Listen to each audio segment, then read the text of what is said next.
What is up, guys? It is Tony here, and today we're doing the $800 value PC build. This is basically a budget that 2 or 3 people have asked for in the last couple weeks. You guys know who you are. Some people were asking for $750, some were asking for $800. I decided just to round it off to $800.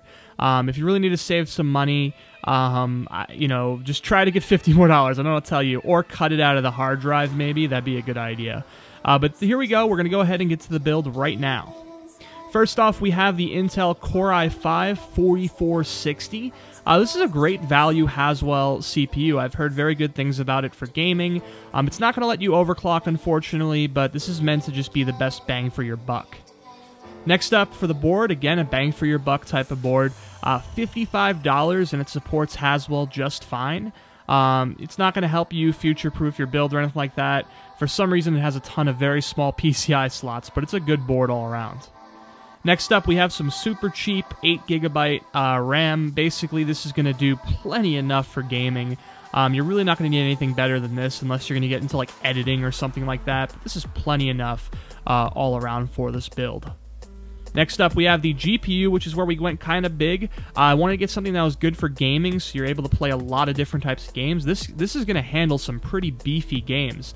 And it's not going to be bottlenecked by the CPU in any way, and it's all around a great GPU. And then we have the hard drive, which is just the best value in the world. It's a 1TB SSHD. These things are super quick. They're a lot of fun to use because you get all that space without having to have the complication of an SSD for your operating system. Next up, we have the power supply, which is basically a 600-watt power supply. We're not future-proofing here. This is plenty enough to power the system, but if you want to go SLI, you're going to need to take out a lot of parts out of this build and upgrade them to newer ones.